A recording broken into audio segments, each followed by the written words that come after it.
નમસ્કાર મિત્રો, દેશમાં આગામી તહેવારનો સિઝનને ધ્યાનમાં રાખીને કેન્દ્ર સરકારે ખાંડના વધતા ભાવ પર લગામ લગાવવા માટે મહત્વપૂર્ણ પગલું ભર્યું છે। ગણેશ ચતુર્થી, દશેરા અને દિવાળી જેવા તહેવારો દરમિયાન ખાંડની માંગમાં ભારે ઉછાળો આવતો હોવાથી સંગ્રહખોરી અને ભાવ વધારો અટકાવવા માટે સ્ટોક લિમિટના નિયમો વધુ કડક બનાવવામાં આવ્યા છે।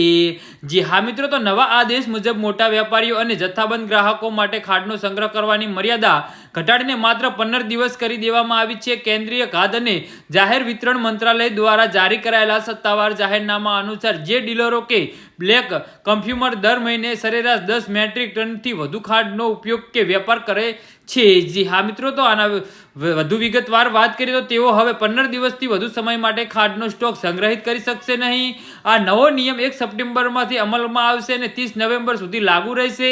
અગાઉ આ સ્ટોક હોલ્ડિંગ મર્યાદા 30 દિવસની નિર્ધારિત કરવામાં આવી હતી અને આ કડક નિયમોના દાયમાં મીઠાઈના વિક્રેતાઓના એકમોનો સમાવેશ કરવામાં આવ્યો છે।